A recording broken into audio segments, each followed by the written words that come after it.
and welcome to I'm Your Biggest Fan, the podcast that chats to your favourite artists about their favourite artists. I'm your host, Jazmin L'Amy, in conjunction with the Noizze podcast network and sponsored by Satanic Tico. This upcoming episode was an incredibly wholesome and heartwarming interview, and it's one of the many reasons I've loved doing this podcast.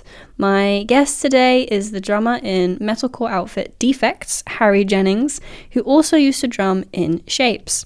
Defects are currently signed to Mascot Records and have released a handful of singles and are due to release their debut album, Modern Era, in May 2024, which I'm aware might possibly, very possibly, be in the past by the time this episode comes out to the masses. In this next hour, we chat about Harry being best mates with his drumming hero, playing live with his favourite band, owning an iconic piece of the band's history, the best 16th birthday present a music fan could ask for, some behind-the-scenes secrets. So sit back and take a listen. The band Harry is, of course, talking about is emo heavyweights' Funeral for a Friend. I'm your biggest fan!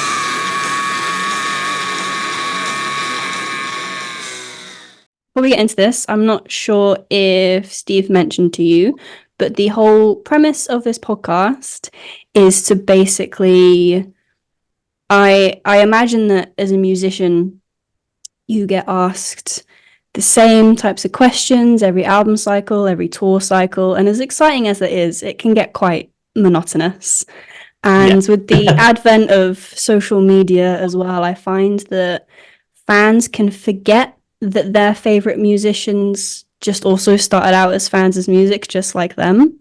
Oh yeah, definitely, yeah. So this is just a chance for you to revert back to your childhood when you were first getting into music and to just fanboy the fuck out of your favourite band for about an hour. Yeah, I can definitely do that. So the one I've been told that you want to talk about today is Funeral for a Friend. Yes, it is. And funnily enough, I realised as I was like about to come and do this that I had a Funeral for a Friend t-shirt, and I was like, that's overkill, man, take it off. Oh no, you could have kept it on. Yeah, literally I was like, oh shit, like I'm actually, so it would just look like extreme fanboy in that case, but I guess I am really. So well, that's the whole point of this. We've all got that one band that just changed everything for us. Exactly, yeah, and they definitely for me. So yeah, it's perfect band to talk about. Amazing. Well, there are some recent things I want to talk about, but we'll get to that. Cool. Firstly, start from the beginning. When you were growing up and just getting into music, do you remember the first time you heard Funeral for a Friend? I do. I was 7 years old, and this is about, I want to say October 2002, which is 22 years, well, nearly 22 years now, so it just feels horrible.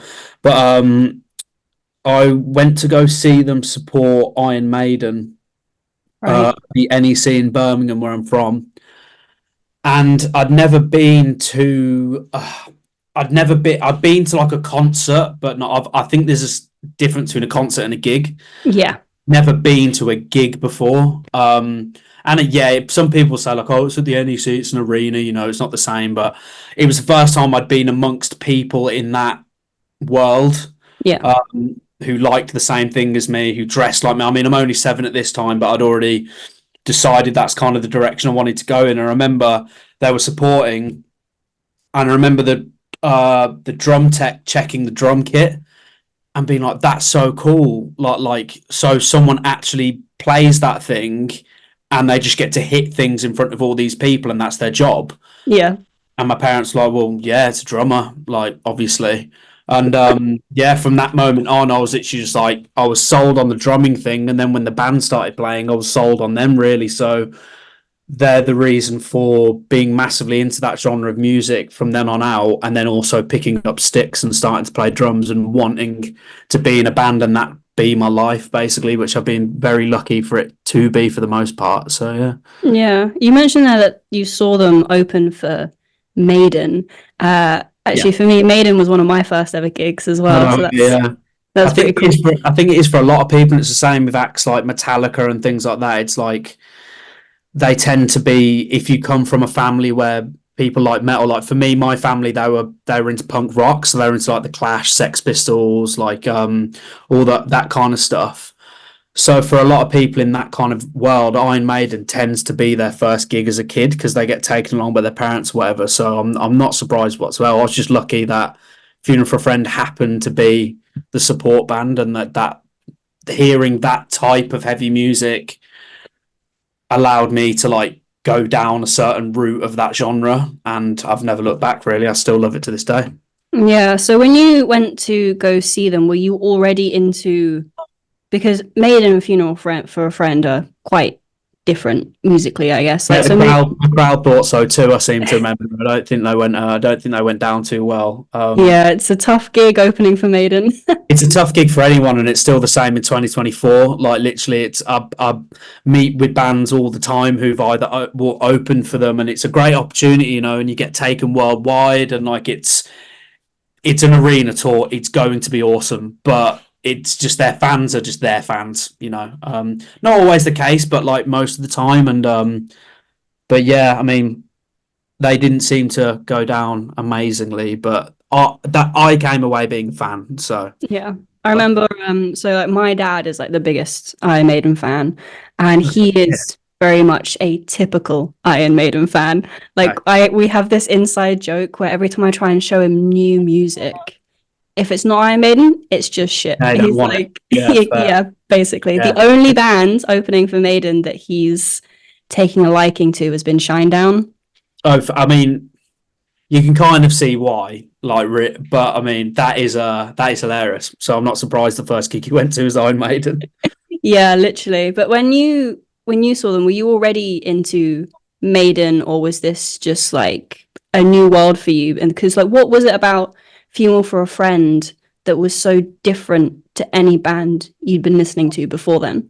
Well, I grew up in a very musical. Well, not I say musical. I'm the only one who can play something, but I grew up in a house where music was king. Basically, like my gran, like she used to get Kerrang every week. She's 95 next month, and she still reads Kerrang. Like I love that. yeah, she's awesome, number one fan. But my dad, like I said, my dad and my mom were like big punk rockers in the 70s and the 80s, and I kind of always grew up with that kind of music. And with Funeral, someone in our family was working with them, and Cool. we just got asked if we wanted to go to the show. And my mum and dad were like, "Well, we're not really into it, but like they put on an amazing show, so we'll take the kids, and like it will be a really cool experience."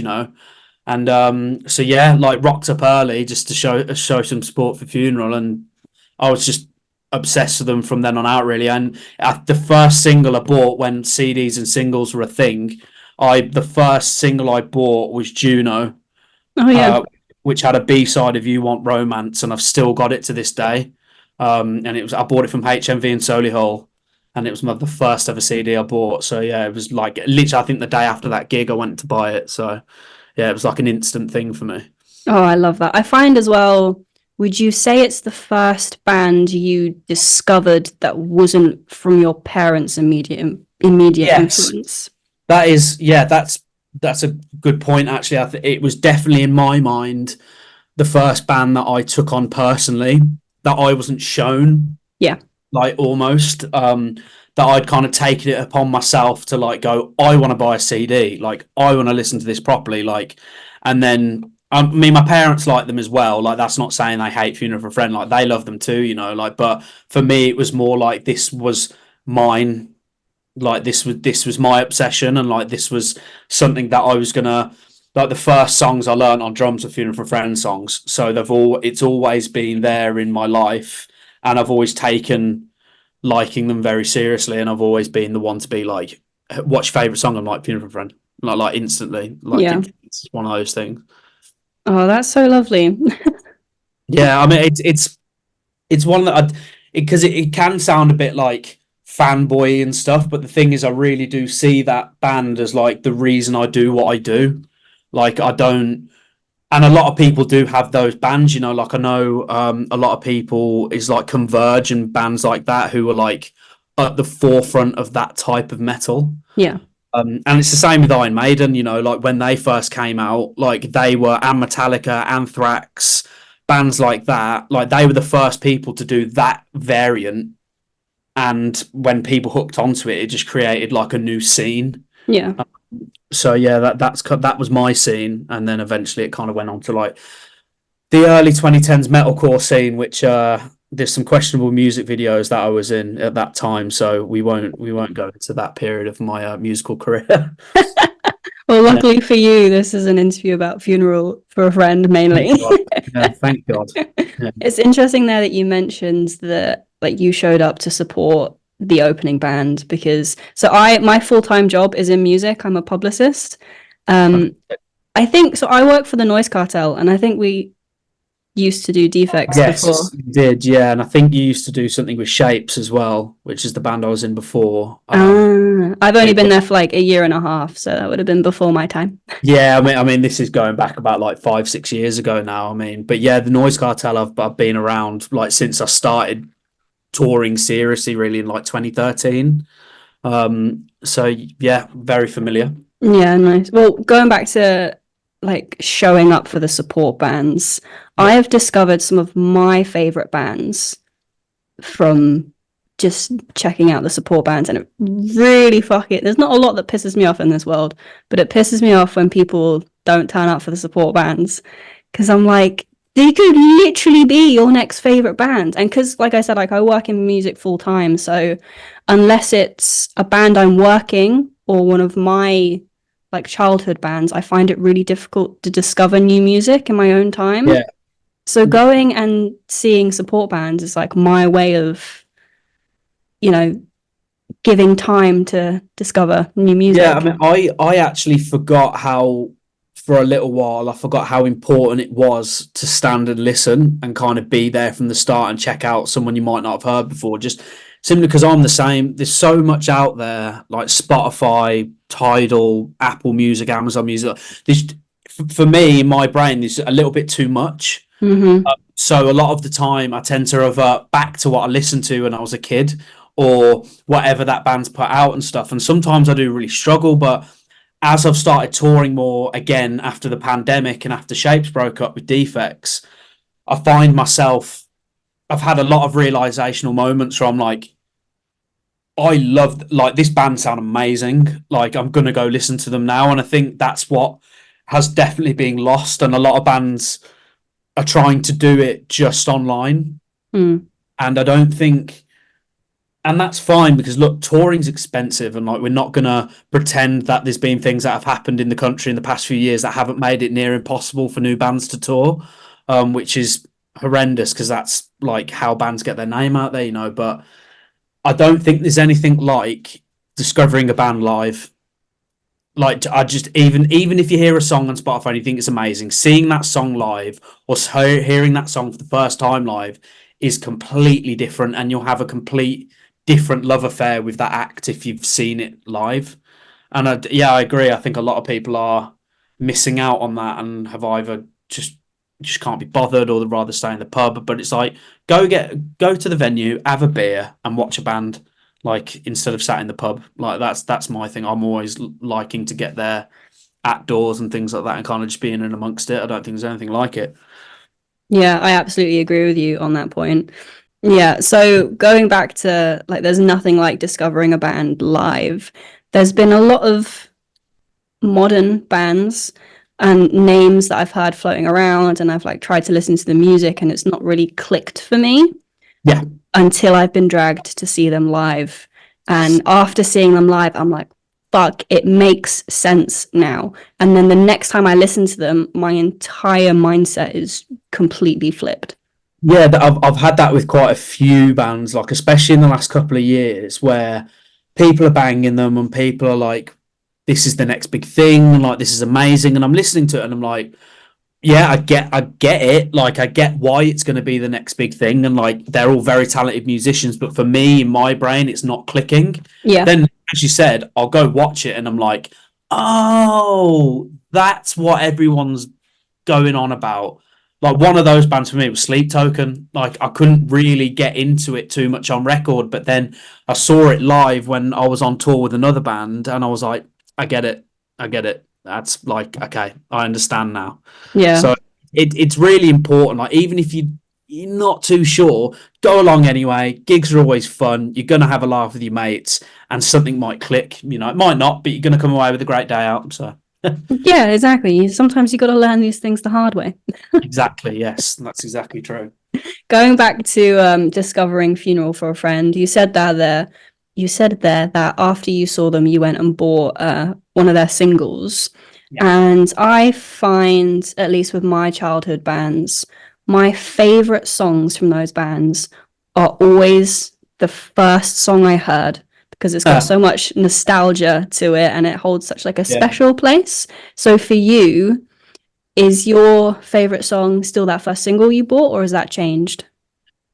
It's a really difficult question because that whole first album from them and the EP they put out before is like, that's my bread and butter, you know. Like, if I had to listen to one album before I died from front to back, it would be that one. Just because it has so many memories. I'd make my mom play it on the way to school and like on the way to football after school, and you know, like it's got all those things. But like I said, the first single I bought was Juno. But what's funny enough about that is my favourite song, that one of the first ones I heard, was the B side, which is "You Want Romance," Right, which is okay. on Spotify. And that for me is the song that I'd play like 4 times a day. You know, like when if I got home, I'd play it in the morning when I was getting ready for school, and then on my way back, I'd steal my sister's Walkman and play it.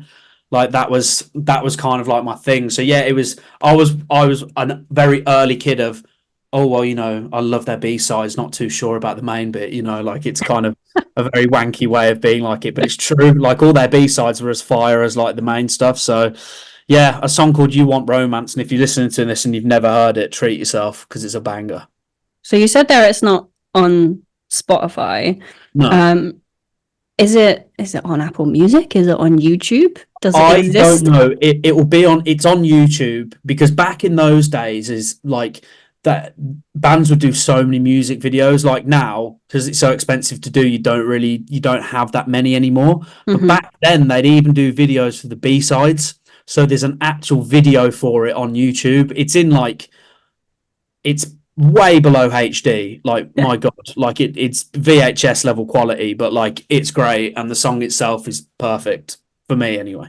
Yeah, of course. Oh, that's really cool. Because I was doing research for this earlier today, and I was listening to the albums and the singles that Defects currently have out. And I mean, what annoys me is that I will never have enough time in the world to listen to all the music that I want to listen to.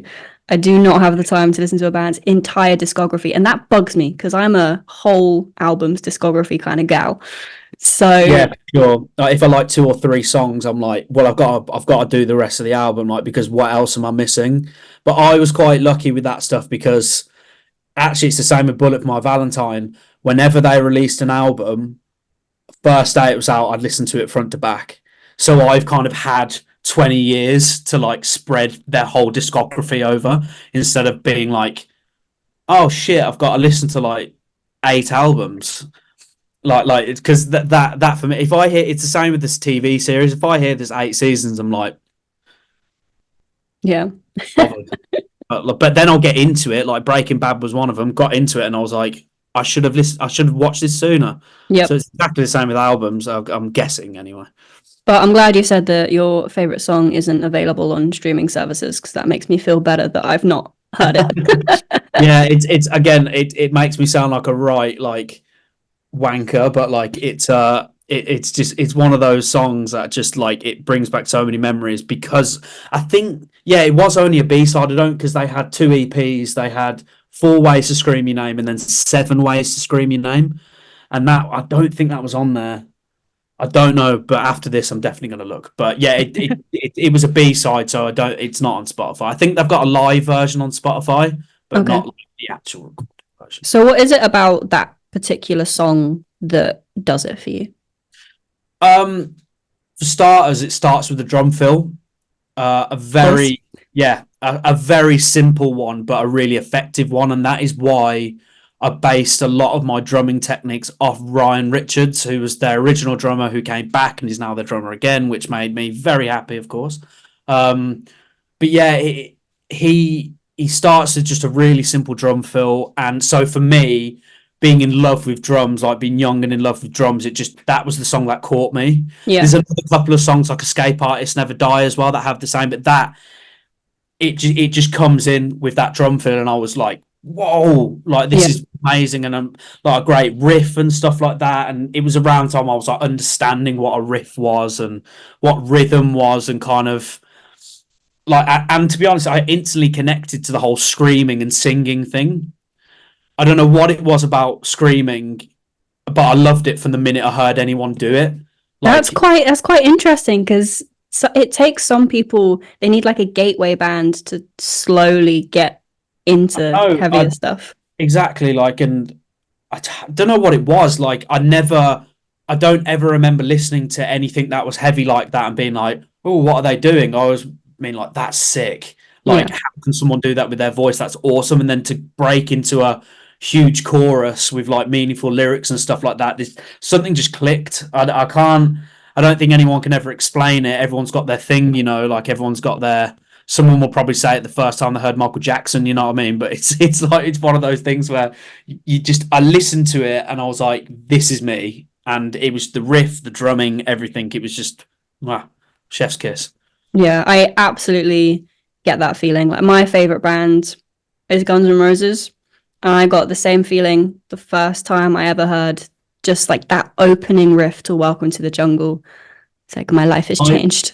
My first experience with Guns N' Roses was November Rain on Scuzz TV. Oh wow! When I was about 8, like 7 or 8, because after that gig I started like, what TV shows are playing this music? Like what radio? Like what magazine and stuff like that. So I started forcing my mom to buy Kerrang from like Woolworths, like so I could read it.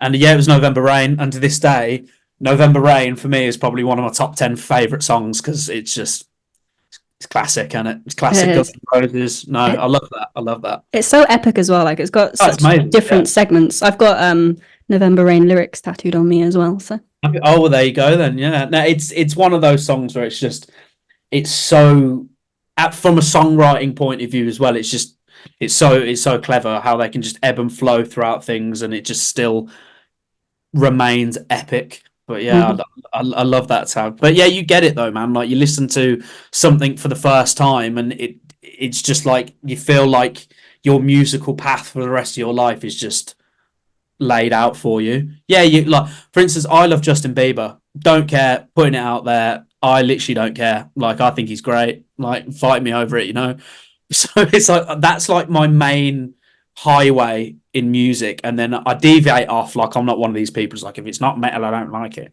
But yeah, I just admitted that I love Justin Bieber, so I hope you realise that's going to be used as a soundbite in your trailer. That's absolutely fine, to be honest with you. Like, I've been meaning to kind of be more open about it anyway. There's no such thing as a guilty pleasure. No. In my eyes. So yeah, big up Bieber. Fuck yeah. Yeah.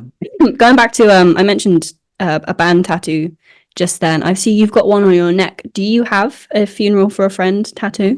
I do. Do you want to see it? I actually do. It was like one of my. Is it on this album? Yeah.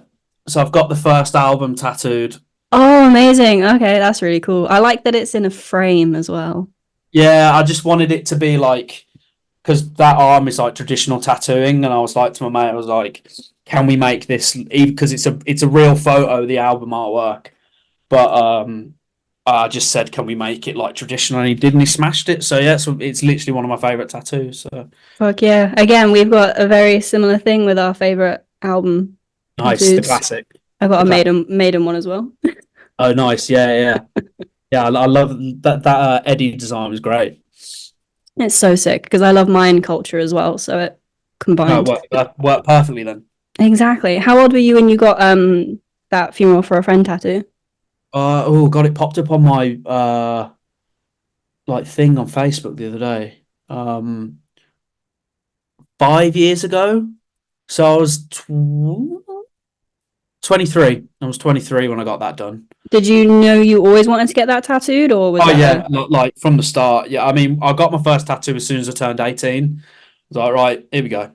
So yeah, it took me a while to get it, like to be honest, because I wanted to get it right. Yeah, of Like course. I didn't just want to put anything on me, you know, like I wanted it to be the first album, and I just needed to find a way to execute it properly just because of how much that band means to me and how much they've changed my life. So it just kind of like it for me, it's like needed to be right. That's why it took me a few years to get it done. Yeah, of course. It's not one of those things you can do spontaneously and go to the nearest tattoo artist to your I house. was planning it for ages, man, and like I was like, I just thought I had this big space up here, and I was like, that's where it needs to go. That's like a main part of your arm. Like it's a real like important thing to me. So yeah, just finally bit the bullet and did it.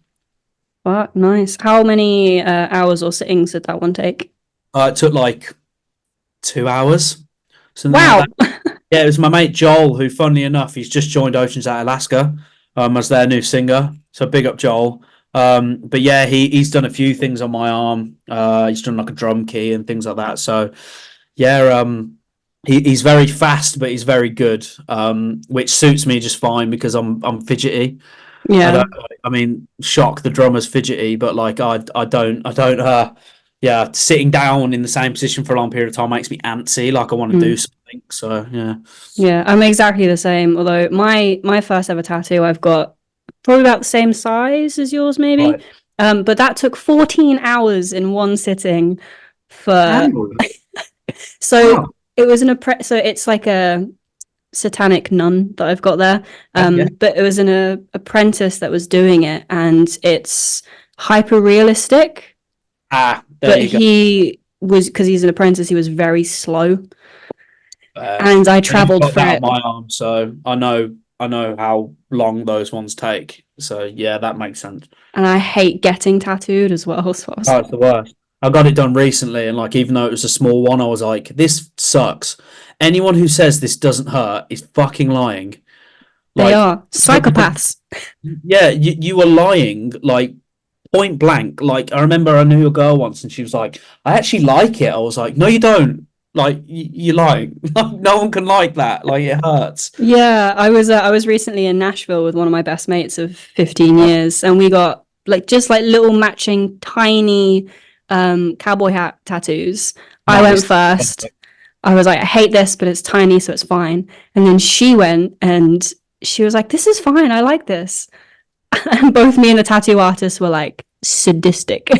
Yeah, like you got something wrong. Like something's loose because that I'm telling. Like, I got two tiny ones like literally about 2 weeks ago, and it was like on the fleshy part here, Ooh, like that's just the above the pit worst. of my arm, and I was like, I want to kill myself. Like this is horrendous. And then I've got this done, like all here, like realistic comic book tattoo, Oh, cool.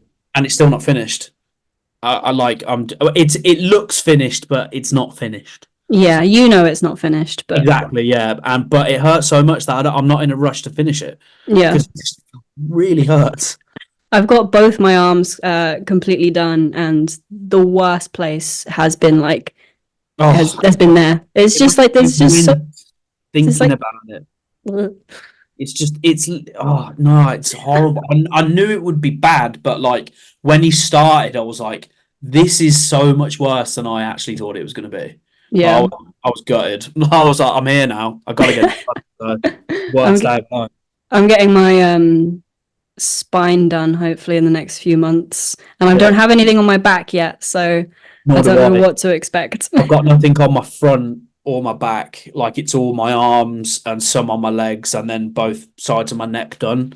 But yeah, I mean, the back I could probably do because I could like grit my teeth, but the front, I've heard some horror stories, man. I got no plans on doing that. Oof. I've got like a sternum one like here, and that was Right. fine, but that was dot work, so it was a bit different. Right. Okay. Yeah. I can imagine that's a little bit different on the pain scale. Yeah, Yeah. exactly. Anyways, enough about tattoos. I could talk about these for hours. Yeah. Literally. um, So Defects are just about to release their first full-length album, I believe, since signing with Mascot. Indeed, we are. Yes. Modern Era, which is due in May 2024, and you've got a handful of singles available already. Which, by the way, Broken Bloodlines is my favorite so far. That's a banger. Very much. That's my favorite, actually. Oh, fuck yeah. How has your love of Funeral for a Friend influenced your music writing? Because obviously you said there that you were in Shapes before, and Yes. obviously this is a new band. So how does Funeral for a Friend influence your writing in both bands? For me, it's kind of the fundamentals of like songwriting, like catching with a big chorus, and in the genre that we love, metal, the metal umbrella, everyone loves a riff.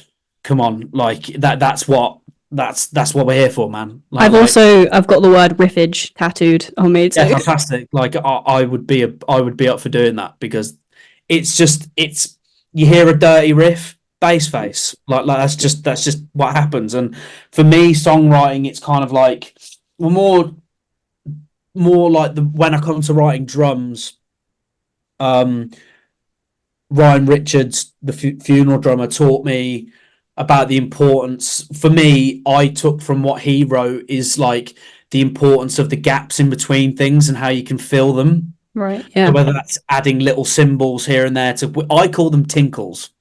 So it's like adding little splashes and bells and whistles and stuff like that to like little things that can really make you go, "Ooh, that was cool," and it's complementing the riff as well and things. And also, Funeral taught me, don't over egg the pudding. Like, don't do too much. Don't show off. Show off when you can and when it's necessary, but don't ruin a cool section by putting a fill in it if it doesn't need it. Yeah. And that is a very important lesson that I took away from that genre as a whole, actually, like bands like Finch, 3 Days Grace, like bands like that, very much in the same wavelength, really, like not over egging it, not overdoing it, and kind of just keeping it simple and adding more complicated things in when it's necessary, and knowing when not to and when to do that. Yeah, absolutely. And have you changed your approach with the previous bands that you've been in as well? Yeah. I mean, this band, like Defects, Shapes are very much like Shapes started out as a metalcore band, like through and through. We were listening to like bands like Woe Is Me and stuff like that. I mentioned earlier our first ever music video, we're jogging on the spot. So that can kind of give you an idea of the era of music we were going for in like 2012. It was, yeah, and it's like when A Day to Remember first started like coming out, and the simplified breakdowns and all that stuff. And it started as that, and then as it evolved, it got more into like new metal, simpler kind of beats, like just a bit more modern.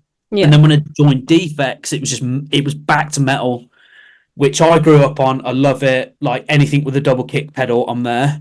So like as soon as I started hearing the riffs and like what they wanted to do in old like simple demos and stuff like that, I was like, okay, this is going to be hard, and I'm going to have to really up my game. And that's what I liked about it. I really had to up my game in terms of playing, because it was just like nothing I'd ever done before. Like Broken Bloodlines, like you mentioned, that is one of the hardest songs I think I've ever had to learn.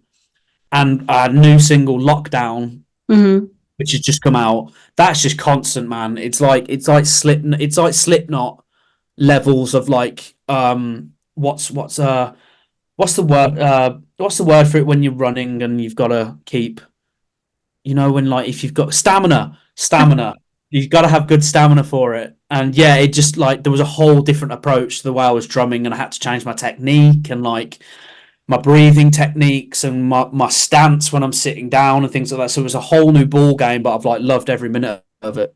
Right, that's going to be fun to blast through a set live with those songs. Oh, I've already done it. Like literally, we played Broken Bloodlines for the first time with Of Mice and Men last year, and I love that song, and like the pre-chorus in it just before the chorus is like one of my favorite things we've ever written, and like I've ever written on drums. I just love it. Whenever I listen to it, I'm really proud of that. And I just, when I was trying to rehearse it, I was like, "Fuck this song!" Like I hate this song. But Yeah. then when it clicked, I was like, "This is amazing!" And like I'm really, but yeah, the set list we've got coming up on future shows is even more terrifying in terms of stamina. So well, at least it still, means you don't have to go to the gym on your days off. I'm still asked to go, so I don't know what people are watching that I'm not, but I'm like, I do not see what I'm supposed to be doing every night, and you're asking me to go to the gym. Oh, I don't know. You know. You mentioned that you played a couple of shows with Of Mice of Men last year. I also saw that Defects opened up for Funeral as a Friend in October last year. Was that the first time you'd shared a stage with your favorite band? No, so it was the first time, well, for a long time. So the first time I played with Funeral for a Friend was in 2014, maybe 2015. And it was Funeral for a Friend, a band called Rise to Remain, and us. We weren't called Shapes at the time, we were called Saitota. Mm-hmm. And we opened for them in Wimbledon, and it was on my 16th birthday. Like that show was on the day, April 8th. Well, I can work it out. Maths. It was 2011. It was 2011 because I literally turned 16 on that day. I was still in school. Wow. I think I just left. I was just about to leave school. I was in the middle of doing my GCSEs. So that was the first time I supported them, and then we did a few years later as well. I think. I'm very lucky to have like played a lot of shows. So like a lot of the time, I'm like, what year was that? What dimension was that in? Like I've got no idea. But one of my favorite things ever, and I'd like please watch it on YouTube, is they invited me to play Juno on stage. They were amazing. at the Underworld in London. They were doing an hours tour, like the second album, celebrating it start to finish, and they did a small play in that. And my friend Ryan had left the band at this time, and Right. Pat Lundy, who was Rise to Remain drummer, had joined, and I was really good friends with Pat. He knew how much I loved Funeral, like he knew I was obsessed with them, and he knew I could play it, and I didn't know he was going to do it. And he was like, and as soon as they were about to start that song, he just stood up and passed me his drumsticks. I was like, well, yeah, and the whole thing's on YouTube. Like my mate filmed it, who was with me, and that is the highlight of my whole life. Nothing will top that. Like not my wedding day, not my firstborn. I'm sorry for them if they're watching in the future, but it won't top it. I'm sorry. But last year, bringing it back to that when we played with them, it was different because all the original members were back. You know, like it was this, and it was a celebration of the album that I loved so much. They were playing Casually Dressed and Deep in Conversation from start to finish. Mm-hmm. I stood there with my mom from start to finish and just sang along to the whole set with my mom, and it was just amazing. It was incredible. Like I can't thank those guys enough for inviting us down and allowing us to play at least one show on that tour and kind of be part of what so many people in that room consider to be the album that started their path on their love of heavy music. Yeah. Oh, that's absolutely insane. Like, not a lot of people can lay claim to not only having met their favorite bands, but I have to watch it back sometimes because sometimes I forget it happened because it's so bizarre. Yeah. It's just even talking about it now, like it doesn't feel like it happened. It just feels like something you dream about. I'd waited my whole at that point anyway, I'd waited my whole life to like prove to those guys how much I loved their band and like to be able to play that song in particular as well, the first single I bought. Very special. Yeah. So when you were 16 and you got to play that song, like what were you thinking at the time when he passed you the sticks? If you like, what are you doing? Oh yeah, literally. Well, when I played with them, this was a couple of years later. Mm-hmm. When I played the song Juno with them at the Underworld, this was a few years later. This is because at the time it was still the original lineup.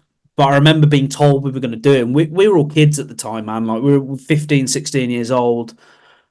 And I do remember it being like, this is mental. Like to me, Funeral for a Friend were the biggest band on the planet.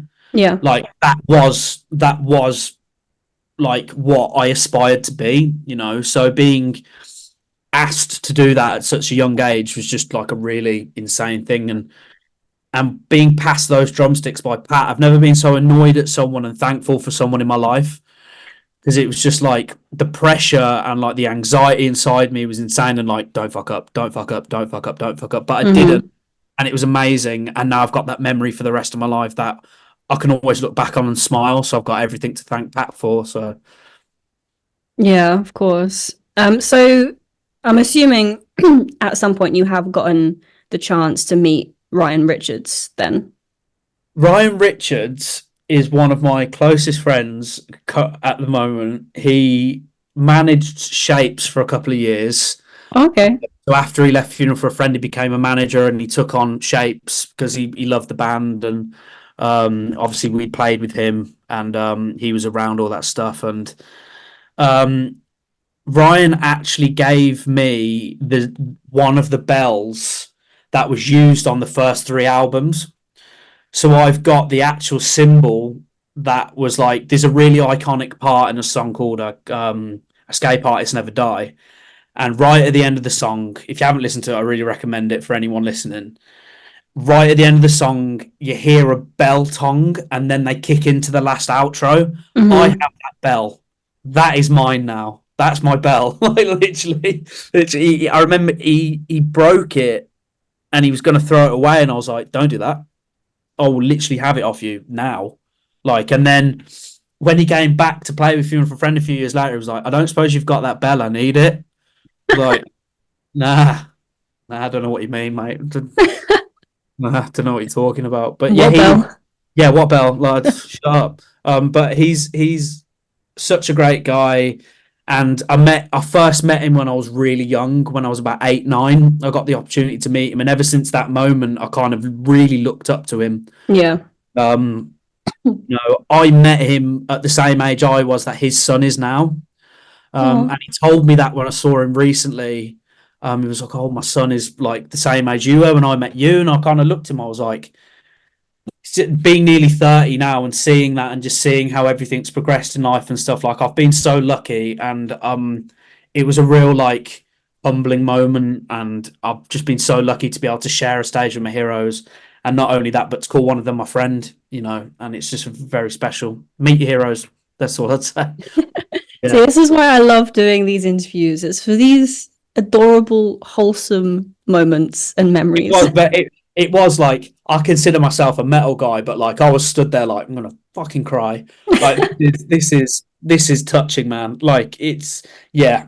There's being saying it out loud and having an opportunity to talk about this just makes me realize actually how lucky I am that I had that opportunity, and I could message him right now, and like that, to me, if you told me that when I was a kid 20 years ago, I would have been like, first of all, it would have been like, what's a phone? But then second of all, it would have been like, what do you mean? I've got Ryan Richards' number in my phone, like I'm very lucky. Like, and I know that, and I never take it for granted.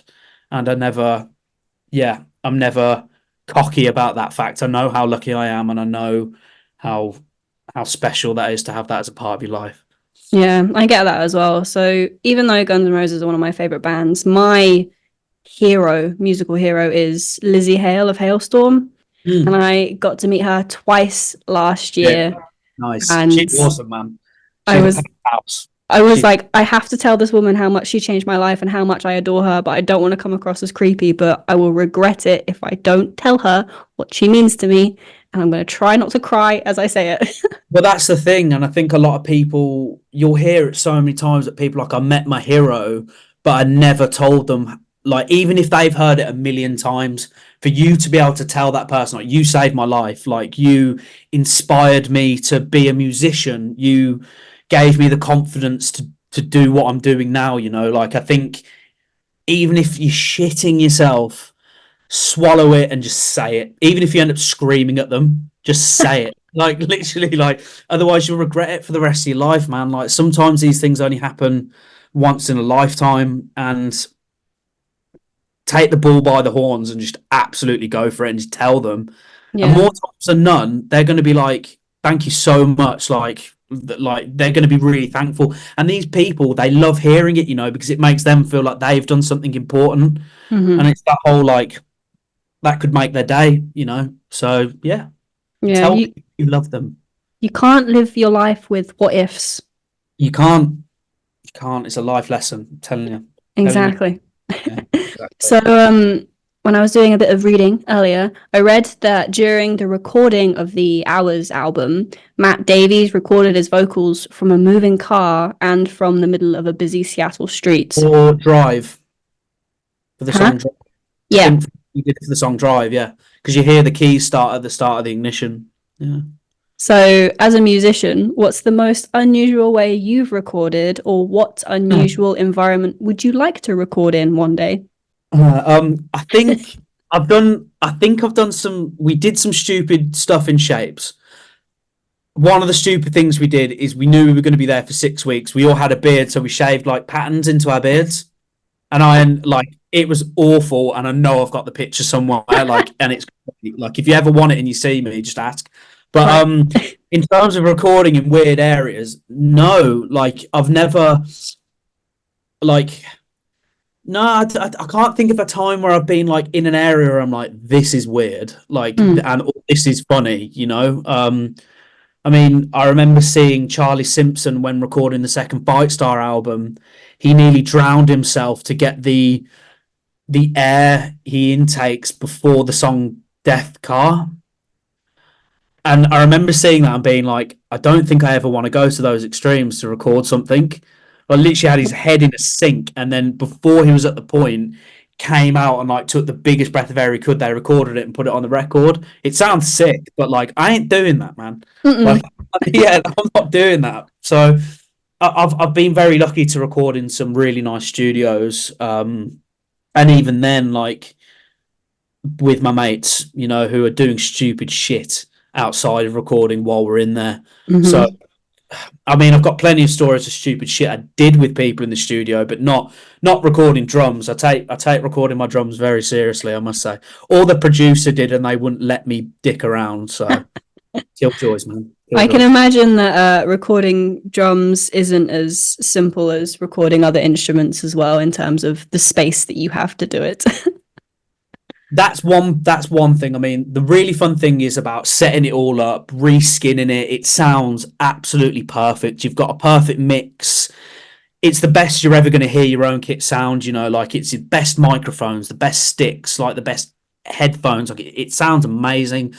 But how I recorded both Shapes albums and the Defects one is you do it in sections. Mm-hmm. So you've got intro, verse one, pre-chorus, chorus, blah blah blah blah blah.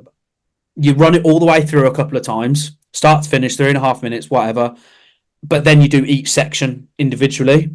So you've got to do the intro 5 times, then the verse 5 times, and then like it's a whole like it's very mentally and physically straining because you'll be at the start of the day you'll be absolutely nailing it and you'll be really happy, but then the more you're doing parts and the more you're thinking about it, the more you mess up, Yeah. or the more you get critical of yourself and you're like, that wasn't perfect, I can do it better, and like it's never ending, so you have to know when to kind of go, okay, I'm happy with that, you know. But yeah, it's fun, but it's not easy. Yeah. Speaking of recording new music, Funeral for a Friend haven't released any new music since 2016 during the last album cycle for Chapter and Verse. And they've just recently kind of reunited as well. Do you know if there's any plans for new music, and what would you I'm want not it to sound saying like? First thing, I'm not saying a thing, and then second of all, I want it to be because it's like because Chris Roberts, the guitarist, Roberts Coombs, sorry, he his riffs are iconic. Like it's this. I still some people will listen to this and go, "What an idiot!" But I still don't think anyone's writing riffs like he did back then. In terms of how he did them and like the way he moved up and down and like the Roses for the Dead with that like bouncy stuff going on. Like if you know that song, it's like a very bouncy, cool song. And I just want it to go back to those first two albums. You know, like I kind of want it to be very big chorus, like an insane riff, just catchy, man. Like those classic lines we know. And I know that Matt is no longer in the band, their singer, and which was a shock. And like hurts because obviously the voice is the voice, like you hear those songs in your head, you hear that voice. But luckily, a very good friend of mine, Lucas from Holding Absence, he's going to be taking over from Matt, and I've got nothing but confidence that he's going to respect my absolute gods of music and not ruin it, because the guy is insane and he's one of the nicest men I've ever met. So I'm just so I think he'll smash it, and I can't wait to see him smash it out the park at Slam Dunk this year. Yeah, that's going to be exciting. I take it you're going to Slam Dunk then, if you're gonna. I will be there. I will be actually with Yumi at 6 that week. Cool. Yeah, I'll be setting up Dan Flint's drum kit. I will be making sure that sounds good. So if you think the snare sounds good, it's your boy Harry. So, just the snare specifically, that's all you do. yeah, nothing else. Just listen to that. Like, please. You're a snare extraordinaire. I like to think so. Yeah, that's what I put on my CV. You mentioned slightly earlier in this interview that you almost wore a Funeral for a Friend t-shirt for this. So my next question is going to be merch related, because I am a absolute sucker for band merch. Oh, don't get me started. Don't get me started. This is exactly what I'm about to do. Okay, God. So besides the one that you were wearing today, what other Funeral for a Friend band merch do you have? Do you have, besides the bell as well that you mentioned, which is really cool, do you have any other quirky pieces of... quirky pieces. I've got like a memory box from years ago, and I've got like A4, well, slightly bigger than A4 posters from when they did HMV signings for like the first album, and it's got like their old artwork on it. So I've got those, and I'm just waiting to frame them properly. But then recently I bought their reissue of the first 3 albums on vinyl, and I put that all in like a frame with the bell underneath it, because the bell was recorded on all 3 of them.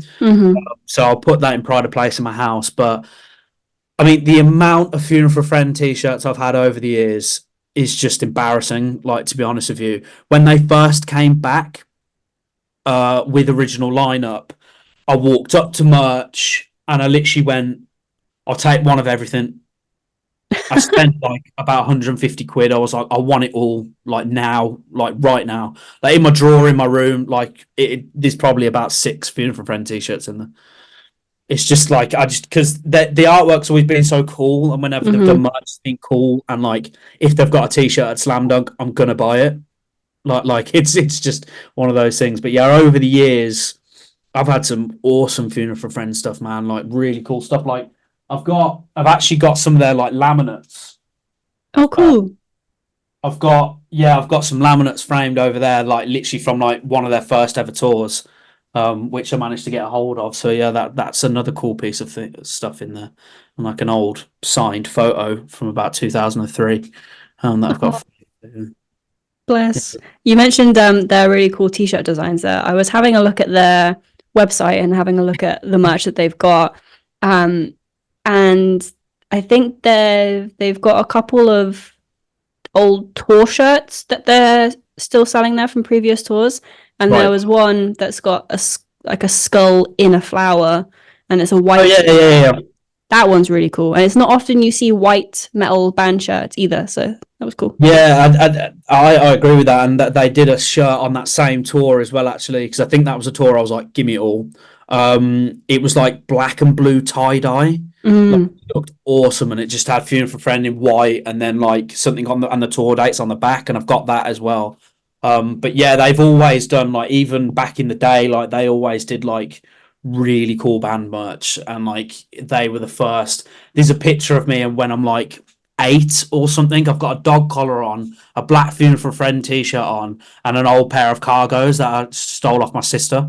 So yeah, I mean that was a look. So yeah, thinking of bringing it back, but we'll see. That's amazing. Do you have a photo of that as well? I hope I do. Like, I found a couple the other day, and one I'm in a Birmingham City FC football kit wearing a dog collar with my hair sticking up. Don't know what I was going for, but Instagram loved it, so who cares? Yeah. Oh, amazing. I love that. Well, I have one more question for you before I let you get on with the rest of your weekend. Yeah. As I mentioned earlier, so Funeral for Friends have 7 studio albums, I believe. So if you had to direct someone listening to Funeral for a Friend for the very first time, in which order would you recommend listening to their discography? Right, we're gonna have to get the discography up. Right, because I know every single one of the albums, but I need them in front of me to be like, right, this is where you need to start. Mm-hmm. Here we go. Right. So I'd start classic, man. I'd go for Casually Dressed and Deep in Conversation. Mm-hmm. Hit that up. Tell me what you think. Hours. Basically, do the first and the second album like absolute masterpieces. The second album has got like Streetcar on it, Roses for the Dead, like songs you've probably already heard. But then after that, I'm gonna go to their fifth studio album, Welcome Home Armageddon. Mm-hmm. For me, that was like them bringing it back to the old school, and it sounded great. After that, I'd say Memory and Humanity. It's got some great tunes on that. That's their fourth. Then Tales Don't Tell Themselves, which is their third. And then I'd go Conduit, then Chapter and Verse. That's what I'd say. So it's pretty, to be honest, to make it quite simpler, listen to it in order of release, because like the first three albums are phenomenal. Like they really are. I just really liked Welcome Home Armageddon because it kind of brought back a lot of elements from the first album. That was just my opinion, you know. Mm-hmm. That isn't on Spotify at the moment, actually. I did message Ryan about that. I was like, where's that album? It will be on there soon, he said, but yeah, I just instantly messaged him like, where is it? I need it. Like, fuck's sake, man. Come on, I'm surprised you don't have it on fucking CD or vinyl. I do, but like, I'm on a train, man. Like, I don't have my vinyl player with me, but yeah, I do need to dig that out actually, because all their albums I always pre-order and I always order them, so I've got like all of them. But yeah, I'm an obsession. Amazing. Well, thank you so much for doing this interview with me. I hope you've had That's my pleasure. Great time fanboying for the last hour. I'd honestly, I've really enjoyed it. It's been great. Thank you for listening to I'm Your Biggest Fan. If you enjoyed what you heard, please don't forget to like, share, subscribe, comment, send it to your nan in the post. Every little helps. You can follow us everywhere at biggestfan_pod. Follow me everywhere at Wrathchild_Jazz. Noizze at Noizze UK on everything. Noizze Podcast Network at Noizze Podcast Network on everything. And Satanic Tico at Satanic Tico and at Pitch Black Nor. If you have a band member in mind that you think would be perfect for this podcast, perfect for this topic of conversation, or maybe you are the band member and you're the super fan, drop us a comment, drop us an email. All other info can be found below in the description. And thanks again for listening. We'll catch you soon.